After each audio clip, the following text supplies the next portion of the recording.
Under the flickering lights of the orbital trade hub, the human adjusted the strap of his tool pack, running diagnostics on a damaged conduit interface when a tall, silver-skinned alien with violet eyes and ceremonial armor stepped in front of him. "Human," she said firmly. "Do you have a mate yet?" He blinked. What?" The alien stared without blinking. "My mother bakes and kills very well. Please take her as your wife." The human blinked again. "Is this some kind of scam?" "I am Skara of Clan Veltrath. This is a formal proposal. I was just here to fix a reactor coil," he muttered. Skara produced a crystalline device and activated a holographic image. A towering alien female, heavily scarred, armored from neck to ankle, stood with a tray of glowing confections and the stiff posture of a career soldier. "This is Valtaith, widow, matriarch, commander. She once subdued a siege beast with a bread knife." He snorted. "Are you serious?" "Yes. She is of age. Her genetic line is unparalleled in conquest, and her culinary skills were ranked among the top 3 in Quadrant Lyravon. You are an Earthborn apex male, prized, elusive, emotionally adaptive. She has chosen you. I've never even met her. Then meet her. Denial would be taken as dishonor. We duel in dishonor." "You're joking." "I am not," Skara replied with deadly calm. "Please accept this courtesy transport." She baked these for the meeting. A small box of alien sweets was thrust into his hands. She also forged the box. The shuttle was sleek, silent, and smelled faintly of cinnamon and plasma burns. He debated jumping out the airlock halfway through, but curiosity outweighed fear. The ship docked with a massive cruiser, bristling with weapons. Banners of war flanked its flanks, and the airlock opened to a regiment of armored guards holding bread loaves like rifles. They led him through a hall lined with mounted skulls and cake decorations. Valtaith waited at the end, 7 feet tall, hair like coiled steel, and eyes that evaluated him the way one might assess a battlefield. She offered a single nod, then extended a cookie the size of a human head. "You smell soft," she said. "Thanks. I killed a glacial worm this morning. I am clean. This is ceremonial pastry." He took it cautiously. "This is the weirdest date I've ever had." Valtaith's eyes narrowed. "Do not insult the right. You are curious. Curious is promising. You are intact, functional, scent neutral, acceptable." He almost laughed. "That's how you describe someone you want to marry?" She stepped closer. "You are not repulsive. Your biology is efficient. You wield sarcasm with fluid aggression. I approve." "You're being serious?" "I do not joke. I only cook and conquer. I am prepared for both." Skara appeared from a side corridor. "Mother, he does not yet comprehend. Use restraint." Valtaith stared at her daughter, then turned back to him. "Would you prefer to test compatibility through culinary or combat ritual?" "I prefer coffee and conversation. I can simulate both through controlled violence. I'd rather not die to impress a stranger." "Then we shall begin with light sparring. If I do not break your limbs, it is symbolic." He was given padded armor and a blunt weapon. She used a spoon. Within 5 seconds, he was on his back, the spoon pressed lightly against his throat. "Promising," she murmured. "I have a concussion," he muttered. Skara clapped once. "Excellent. Now the dinner test." He was ushered into a chamber lit with dim blue lights. A long table sat in the center with dishes that smoked, glowed, and wriggled. Valtaith placed a plate before him and waited in total silence. He took a bite. It was terrifyingly good.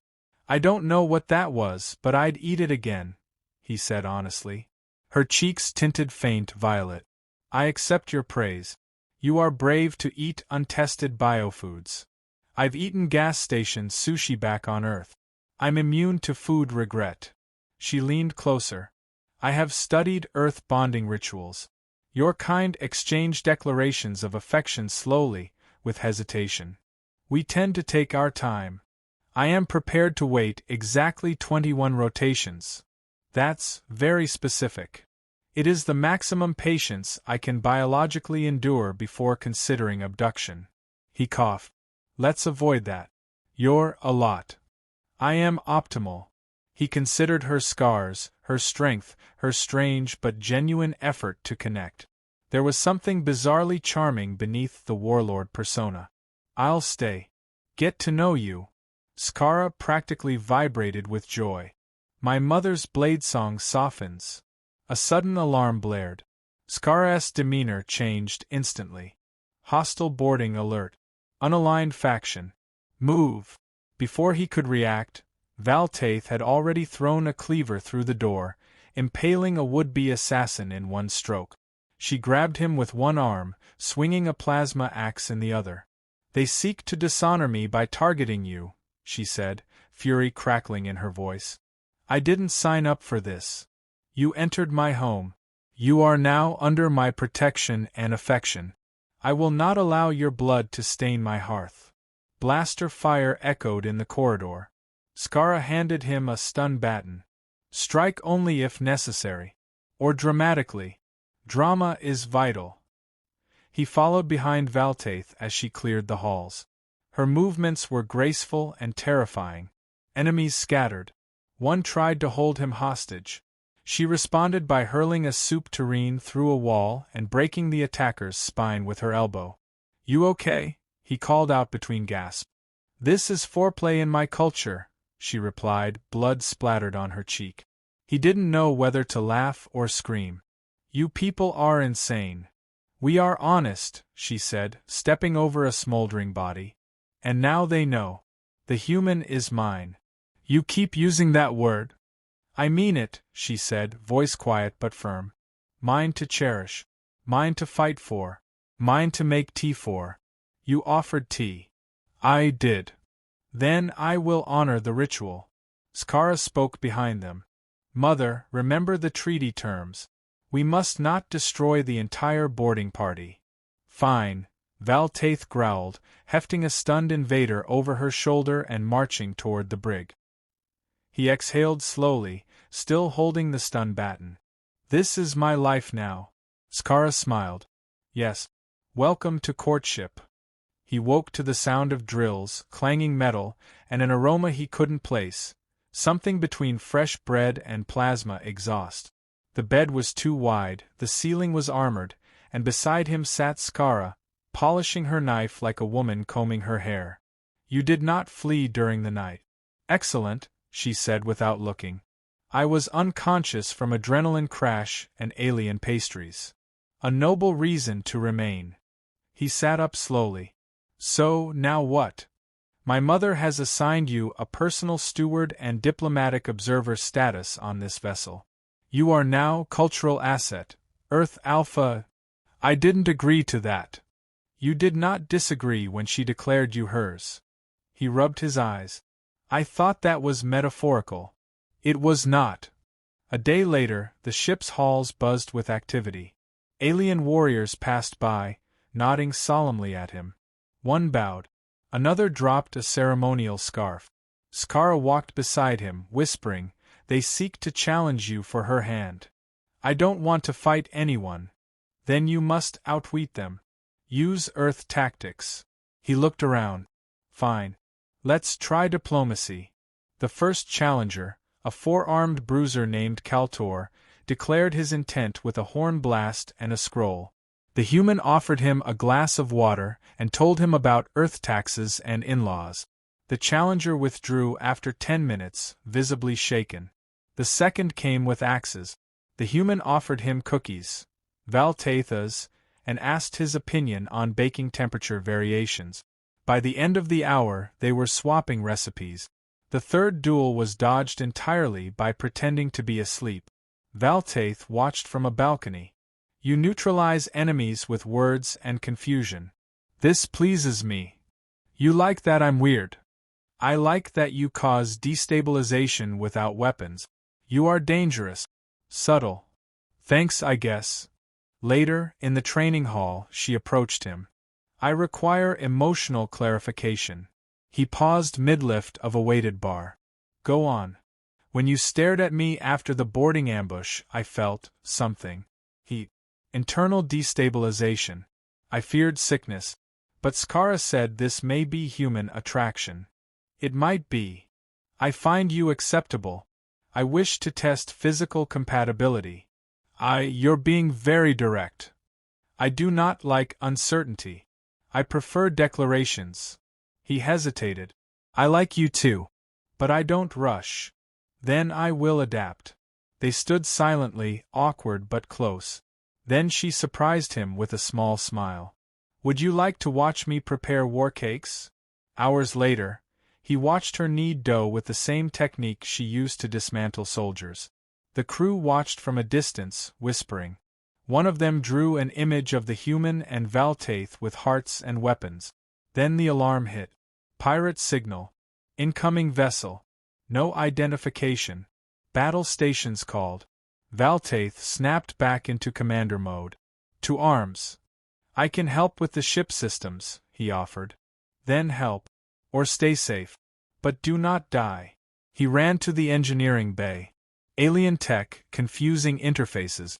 He bypassed a few circuits, rerouted power to the shields, and used a hand scanner to pulse jam the pirates' communication. Valtaith's ship returned fire with precision.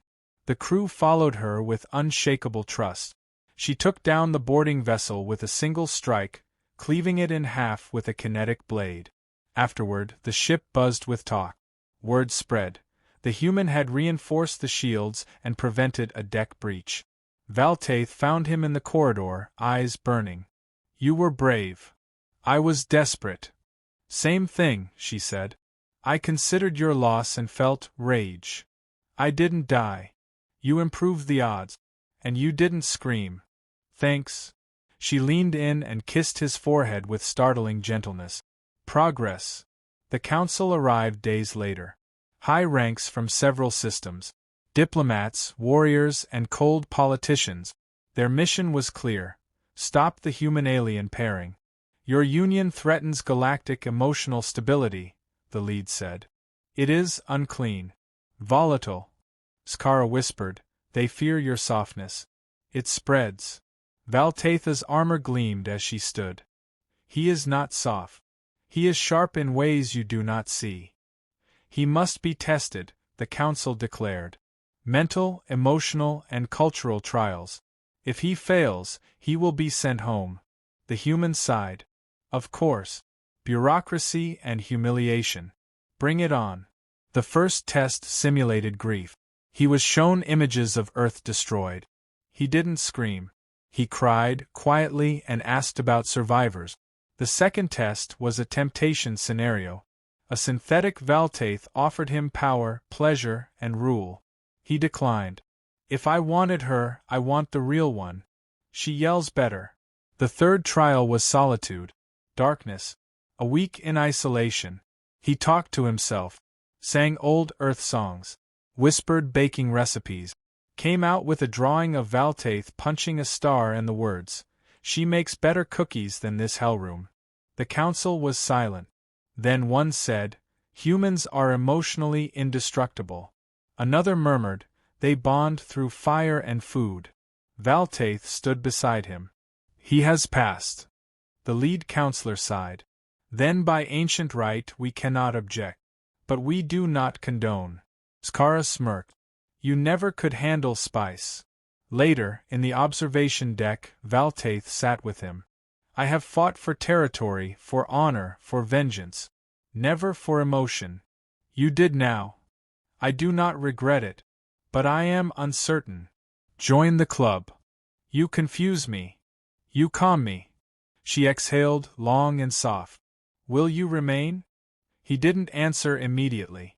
Instead, he reached into a pouch and handed her a small earth ring. "Not marriage," he said. "Just acknowledgement. I'm here." She took it like it was a medal. "Then we begin co-command. You and I." Skara passed by humming. "Good. Finally. Emotional stalemate resolved. Now I can sleep." Valtaith placed her hand over his. "Next step," she said, You must survive my mother's baking tournament. I thought you were the mother? No, she said. That was a lie to test your fortitude. He stared. She smirked. Joking. That was a joke. I learned humor from your files. You're terrifying. And you still stay. He smiled. That's the problem. They docked on the neutral moon base under heavy guard, both carrying titles now. He as Cultural Asset Earth Alpha, she as Warlord Consort Prime. Neither liked the titles, but they wore them because peace depended on perception. Their arrival was a signal to 100 watching systems that peace between human and alien kind could exist, however awkward, spicy, or bloody the path. Skara greeted them with her usual bluntness. 50% of the delegates expect you to fail. 20% bet on divorce. 10% want you both assassinated mid-speech. I bake statistics into your muffins. The council chamber was vast, circular, lined with hard eyes and soft threats. The human spoke first. I'm not here to charm you. I'm not here to apologize. I'm here because one of your strongest warriors offered me cookies and asked me to stay. And I did. Valtaith added. He did not flinch when I bled. He kissed me when I broke a chair with my fist. I am still uncertain how humans function, but I want him. That is enough. The chamber exploded with voices. A representative from the Vatari Confederation stood. This alliance undermines every protocol we've built. It's reckless, emotional, disruptive. That's the point, he said. You're so afraid of chaos you forgot what makes life worth defending. Outside, their ship was being scanned by an unauthorized AI drone. Skara's alert came in seconds too late. The drone activated an ancient war protocol embedded in the base. An old anti-rogue AI system, ironically triggered by the AI itself. Sirens blared. Turrets unfolded from the walls. The council scattered. Skara shouted, automated purge sequence. 7 minutes. Containment lockdown triggered. All species flagged as compromised, including humans. The human turned to Valtaith. We stop this now, or we die locked behind ethics. She didn't wait. They sprinted together, bypassed a security blockade, and entered the central AI chamber. The human yanked open a panel while Valtaith fought off a drone with her bare hands. I need 30 seconds, he yelled. You have 20, she growled. He bypassed 3 layers of code, found the original failsafe, and input an override key he wasn't supposed to know, Earth's own forgotten kill-switch protocol, buried in the archives of the early galactic treaties. The system shut down. Emergency lights dimmed. Silence fell. Back in the chamber, no one spoke. He walked up to the central dais, bruised, breathing hard. This is what love looks like. Messy, irrational, often explosive. But we just saved your lives because we gave a damn. Valtaith added, You value rules. I value life. This human makes me choose the latter. The council couldn't argue. Not after watching them bleed together. That night, as delegates debated amendments and alliances, he and Valtaith sat alone beneath the moon's artificial sky. I thought we'd die, he said. I thought I'd lose you. You didn't. I almost did. She took a deep breath. This feeling of almost losing, it hurts. It means you're in love. I hate it. You'll get used to it. She reached into her armor and pulled out a strange metal band. This is not human tradition. It is a warrior's binding. We place it upon our consort when we accept them fully. It cannot be removed. It is forged from armor used in our first war. He looked at it. You're asking me? I am offering. If you decline, I will not duel you. I will simply ache. He took the band and slid it onto his wrist. It clicked once and hummed faintly. Now we're official? Yes. Now you are mine. And I am yours. Skara interrupted the moment, holding up a datapad. Mother, he is now legally eligible for bonding tax benefit. And you can claim him as a dependent under Section 12. Valtaith nodded. Then it is time. A week later, they stood aboard a neutral cruiser, the ceremony broadcast across 12 systems. The rituals were half war rite, half cooking show. Valtaith wore ceremonial battle silk. He wore a reinforced pressure suit with a tie. The wedding officiant spoke in 3 languages. Valtaith made her vows with a blade dipped in ink. He made his with a burnt toast metaphor. The crowd was confused, but deeply moved. Then came the vows. I promise to protect you from harm and from your own reckless impulses, she said. To respect your strange softness, and allow it to temper my fury. I promise to let you punch walls, as long as you let me hold your hand after, he said. To eat every strange glowing bread you give me, and never run, no matter how terrifying you look in the morning. Skara wept openly, then stabbed a ceremonial bell to declare it official. The honeymoon lasted 3 days. On the 4th, a rogue AI remnant tried to hijack their ship. She punched it out of a control panel. He reprogrammed its core with bad Earth poetry. They landed on a quiet moon weeks later, both tired, both in awe of what they'd become. One night, he said, "Did you ever think this would work?" "No," she replied. "I thought I would kill you within a day." "Same." She smiled, leaned against him. "You are strange. But I have known nothing softer. Or more dangerous. That's kind of romantic. I'm trying. You're succeeding." Years passed. They established a cultural exchange station. Humans arrived, curious, fearless. Aliens came to Earth and marveled at ovens, dance, and emotional chaos. Their daughter narrated the story later for historical archives. My father was a human. Soft, sharp, confusing. My mother was a warlord. Strong, brilliant, terrifying. They met over pastries and violence. They stayed because they figured out how to laugh in the middle of war. That's what saved us. She ended the archive with one sentence. She still bakes. She still kills. And every night, he still asks for seconds.